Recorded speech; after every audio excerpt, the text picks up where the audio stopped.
Hi, I'm William Beem.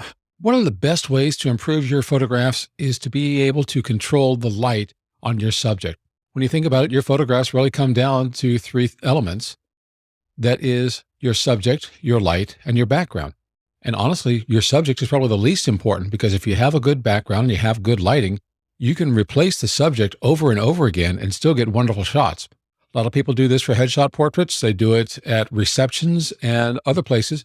So that just shows you like there'll be a line of people waiting to get their photo taken. And it's all because they've got a good background and they've got a good light. Today, we're going to be talking about different flashes, what they are, what they're like, and give you an idea what you may need and maybe what you don't need. I don't want you to spend money on something you don't need. And let's get through it. All right, so all of the flashes that I'm going to show you right now are within the Godox line. I bought mine from Adorama, and they call theirs Flashpoint. Had to look down at the label to find out to be sure I forgot about that. But basically, they're Godox lights. And they start off from the smallest ones up to the largest ones I have are about a 600-watt light. They make some that are, I think, 1200 watts, but I don't need anything that big, so I didn't buy it. Let's start off with this one. And this one is an on-camera flash. So you can see that there's a little hot shoe down here. So you can put this on your hot shoe, lock it in, and then you can adjust this. And also you can kind of tilt these things around. So you can maneuver this so that it bounces off one way or the other. So it kind of goes straight up. You could bounce it off the ceiling. And I think you can articulate this one, maybe not this particular one, but some of them you can articulate so that they'll bounce behind you, and that works well. One thing to be careful about this is that you could also fit it on backwards, which is not exactly the way you want to fire it, but most of the flashes I've had that are on-camera flashes wouldn't allow you to do that. So that's kind of an interesting little tweak. But the thing about this one is it's very simple. You just put it on there. You can set your power settings. You can work it with a remote control. And then you just get a burst of light. So it's very simple, very easy to use. It can also work very well off camera using a wireless controller, and then you can set this up wherever you want. So a common way to do this might be to put this in a softbox or some kind of light modifier, put it off to the side, because that way you don't have direct on-axis flash, which is probably the least flattering look if you're doing portraits or lighting any other subject. So if you're going to light something, you want to get it high, you want to get it low, you want to get it directional. You may want to bounce the light someplace. That's the nice thing about this flash is that you can just simply take this and mount it either on the camera if you just have to run and gun, but most likely you want to take it off camera and use the wireless controller to do that. You can see on the front, it has a Fresnel lens, and that is probably the most common type of flash that you're going to find is something that has this little rectangular shape. It's a bit of a harsh light. It's not a flattering shape, and that's why flash designers came up with something different. This one is almost identical as far as the same thing, but it has a round head. The nice thing about the round head is it makes a more pleasing shape, particularly if you're going to use this as a background light behind a subject. So that way you can get a nice round shape behind your subjects, maybe on a background, rather than having that ugly kind of shape that you get from the rectangular one. So it's just much more pleasing. It kind of doesn't really do much to give you a different kind of light. All of these lights do the same thing. You turn them on, you aim them wherever you're going to put them, and then boom, you get a burst of white light. That's why I'm not all that really concerned so much about the brand as far as the quality of light. They all do the same thing. Some are more expensive, some are less expensive. So for example, this one with the round head came about after Profoto released their flash like this. Theirs was $1,100, $1,200. I don't remember exactly, but that's what the introductory price was. Who knows what it is now? This thing was much, much less expensive, and it does the same thing. The difference, however, is probably in maybe the build quality, which to me, this feels like a flash, and the user interface on a Profoto is just absolutely stunning. On this one, it's kind of what old flashes used to be like, and many of them still are. But you're going to pay for that user interface. And there's nothing magical about the Profoto light versus this Godox light. The next one up that I really like is this one. So this one says from Flashpoint, it's an Evolve 200. It's commonly known as an AD 200 from the Godox line. If I had to have only one flash, this would be it. It does not fit on camera. There's a little mounting point here, and there are other brackets you can get that will hold it here, so you can put it inside of a softbox or mount it someplace else. But this is designed very specifically to be an off-camera flash. So what's the difference between this one and those, besides the fact that it doesn't mount? And that's going to be power. These things, usually an on-camera flash might be 65 watts, 75 watts, something in that range. This one with the name, with 200 on there is referring to its wattage power. So 200 watts. What does that mean for you? Basically, keep this in mind. In order to get one stop of light, you have to double your power. So if I've got an AD 200, and let's say for a moment that this was a full 100 watts, I would get one more stop of light out of this. Now, one stop of light doesn't sound like that much. It's basically if you were to change your ISO from 100 to 200. But there are times when that little change can mean the world to you. But mostly what I like about it is the recycle time will be faster for me because I don't have to run this one as high of a power as perhaps I may run this one. And that means the more power you draw, the longer it takes to recharge and recycle the battery before you can take your next flash. So when using something more powerful that's got, in this case, more than double the power of the previous one, I can recycle a lot faster. I can get a nice rhythm and flow going with whatever I'm shooting. And if I need that extra power, I've got it in my hand. Now, there's something else that I like about this one. It comes with two different heads. And they just kind of come right off. There's a little switch over here. So it comes with a standard Fresnel head. It also comes with a mounting point where you can put on a bare bulb. Why do you want a bare bulb instead of a Fresnel lens? The light goes everywhere. And in most cases, you think, well, I want directional light. Well, there's different ways to get directional light. You put this inside of a light modifier, like a softbox or a reflector.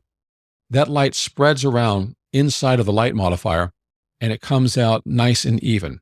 Whereas this is directing everything forward, and you're going to have a hot spot in the center of your softbox, for example.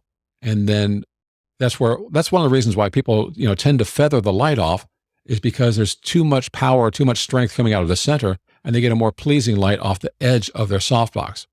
Well, if you're using a bare bulb like this one, then you spread that light around quite a bit more. There are some light modifiers that have different ways to try and soften that hard light that's coming from the center. I know some of them will have not only the baffle that's on the outside, but an interior baffle to kind of spread that light before they get there. Elinchrom Rotolux series also has on their strobes, they have a thing called a deflector. It's really just a little piece of plastic that you slide in front, and it's a concave shape thing that the flash hits that, it bounces backwards, and then spreads out through the interior of the softbox and goes out evenly from the front of the softbox diffuser. And that's a wonderful thing. Now, there is one more advantage to this. So I talked about how you can have a pleasing round shape for a background on this. There is an optional attachment that you can get for the AD 200. It doesn't come in the box. The Fresnel and the light bulb come in the box, and then you get this as an optional if you want to buy it and add it on.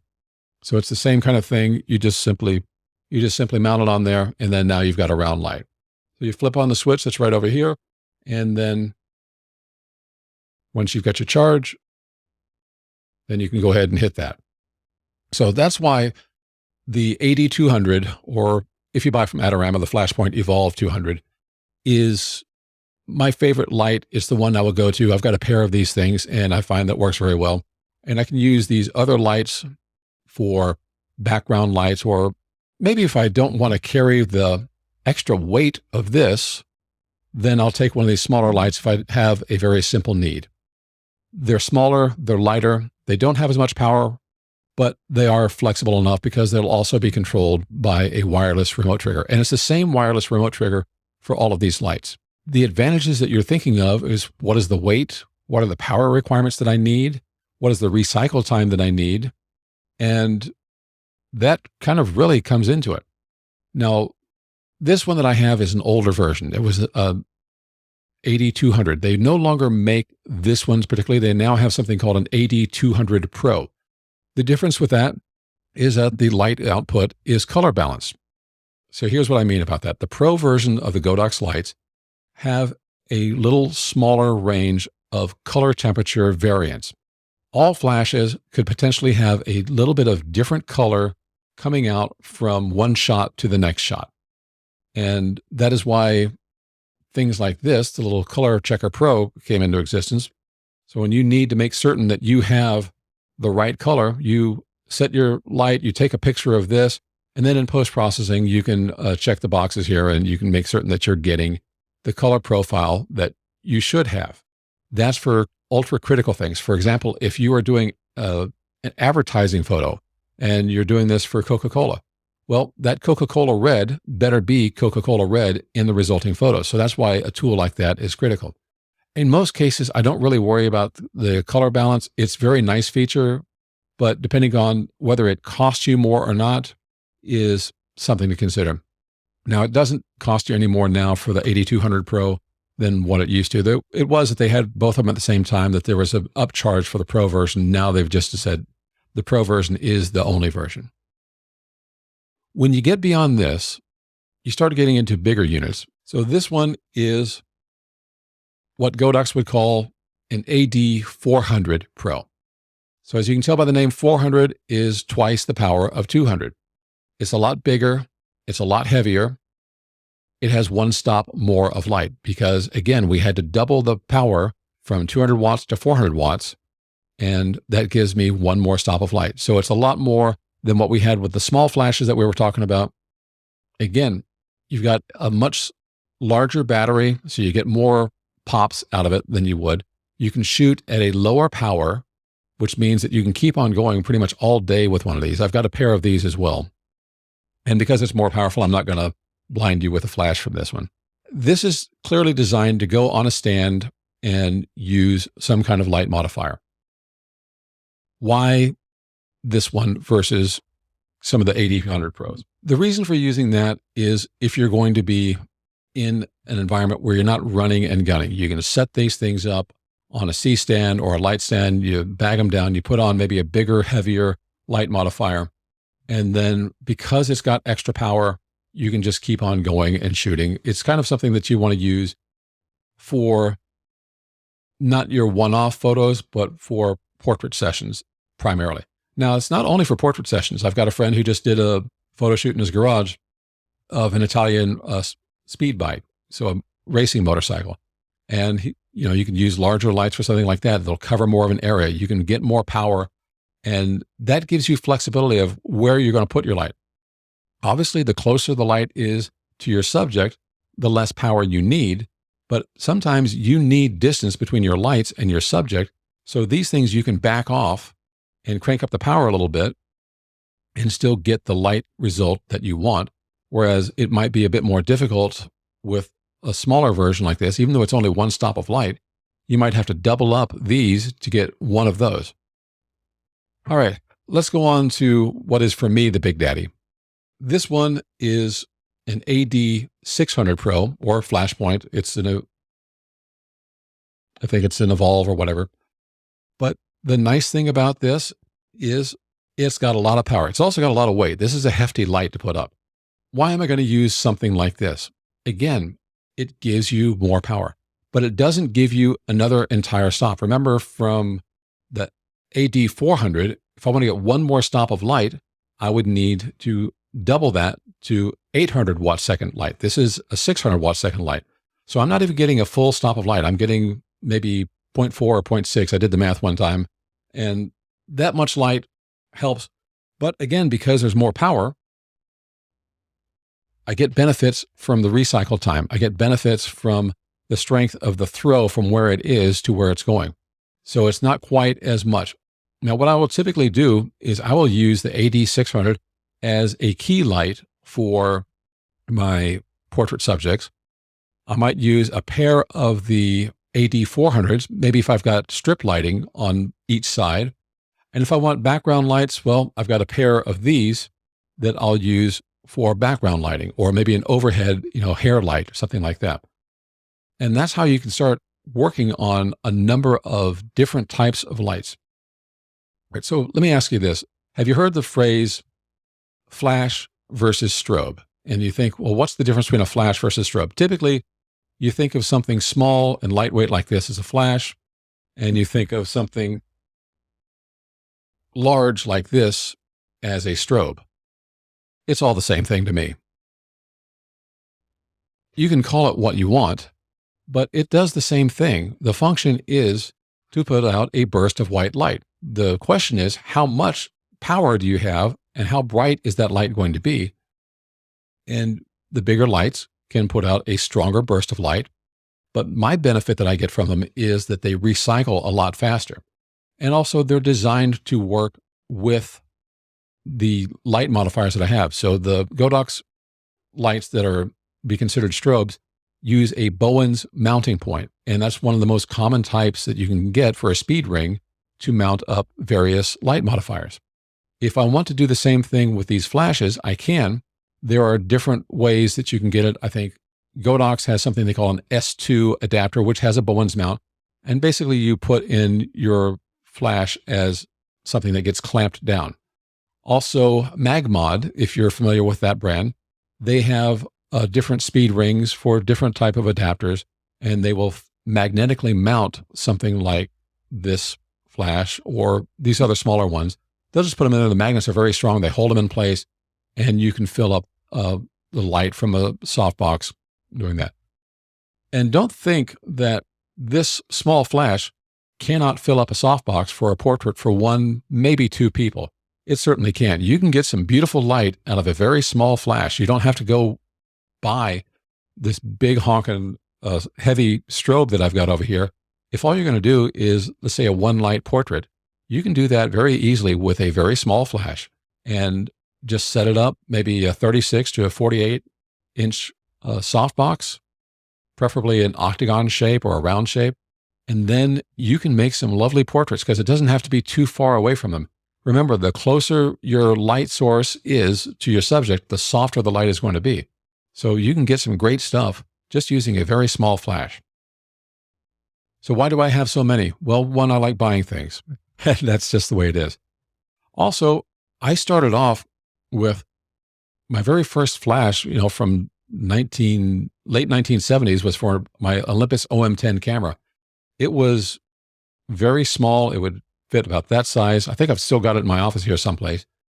I couldn't change the direction. It would not trigger wirelessly. It just sat on the hot shoe of the camera, and it was direct on-axis flash. Not very flattering, not a good light. Now I've got a lot of options of how I do things. In most cases, as I said, this AD200, that's going to be the thing that I reach for first. I will reach for perhaps this one with a round head as a background spot, but I don't really need my strobes for the type of photography that I'm doing as much, unless I've got a larger session. I know I'm going to be there for a while. I really wouldn't work with those. A lot of wedding photographers really love the AD200 because they can set them up. Let's say there's a dance floor. They'll get some cross lighting going, one on one corner, one on the other, and they can fill up light on that floor so they can walk around and take shots of people enjoying themselves and having a good time. That's how resourceful these things are. And again, the more battery power you have, the more wattage you have, you can recycle faster, it will last longer, and it's just easy to quickly swap out a battery on one of these. So for example, on this one, I just flip a switch here, pull this battery out, and if I've got another one, I can just pop it in. And that quickly, if I'm low on a charge on this thing, then it will work out very nicely. These lights also, the ones I bought, do the same thing. You can just kind of push a button and get rid of the battery out of here. And this one in particular is lithium ion. It just pops right out, slides right back in. There are versions of this that will work on 4 AA batteries. This one doesn't. It's also a lithium ion. why would you want to use 4 AA batteries rather than a lithium ion charge? Well, the truth is you can get AA batteries very easily. If you're in a bind, you could stop at 7-Eleven, go in, buy a pack of 4 AA batteries, and you're good to go. They're not the best batteries to use for flash, but in a pinch, it works. And you can also get rechargeable AA batteries. That's exactly what I've got in my the grip for my camera. So these PowerX batteries I've got in there. So my camera has its internal battery, and then this battery grip, I can put in something there. And again, if I'm in a bind, those AA batteries make it very easy to change and check things out. All right. If you're curious about other Godox lights, they do have a range that I don't own. There is an AD100, which, as you could guess, is a 100-watt light, which is about the size of a soda can. There's an AD300, which is also a round cylindrical light, 300 watts, and it's a bit larger, but it has 300 watts to it. And I believe they also have a 1200-watt light. And of course, there are going to be other versions of lighting that they have that are not necessarily a flash. They could be continuous light. If you're interested and curious to know, I have an article that goes over the best Godox lights, and I will share that in the link below. So you can kind of take a look and see what works right for you. There's other, what I call novelty flashes. They almost look kind of retro. They've got like a little small beauty dish that's kind of a radial thing that comes out. So please go ahead, take a look at that article. You might get some ideas that you can see the pros and cons of each of the flashes and see what works for you. Clearly, Godox is not the only brand. As I mentioned, ProPhoto is a wonderful brand, and it has beautiful user interface. It costs a lot more. A lot of professionals like ProPhoto because when they go to a studio, they also have ProPhoto lights, and they're familiar with what they're working with. But the quality of the light that comes out of any brand of flash is not really going to be that different. They all make a burst of white light. So don't think that you're getting magical light because you spent more on a ProPhoto. And manufacturers like Nikon has its own flash, Canon has its own flash, I believe Sony also has their flash. Those may have features that work specifically with their brand of camera, but typically they also cost a bit more. I've used Nikon flashes in the past. Again, a nice burst of bright light. But what I like about Godox is I can get a variety of different types of lights that all work with the same wireless controller. And that is an advantage for me. Whereas if you get a bunch of different brands of lights, well, they're going to require different brands of controllers, so it's hard to get them to work together. You should see the hoops I jumped through trying to get my Nikon flashes to work with my Elinchrom strobes and using pocket wizards and other little tools and tricks to try and get them to work. It was a mess. Having the same wireless trigger is an enormous benefit. So think about that when you're looking at what kind of flash do you want to get. It's not just the size, it's not just the power, it's also the wireless trigger because you want them to work seamlessly with one another. All right, that's all I've got to say about what kind of flash you may want to choose. If you have questions, please let me know in the comments down below. I'll be happy to answer. And if you like this video, please go ahead, give it a like. That tells the YouTube overlords that we did something right, and they'll share this with other photographers, and hopefully it'll help them make a decision on what they need. Thanks so much. I'll see you again in the next video.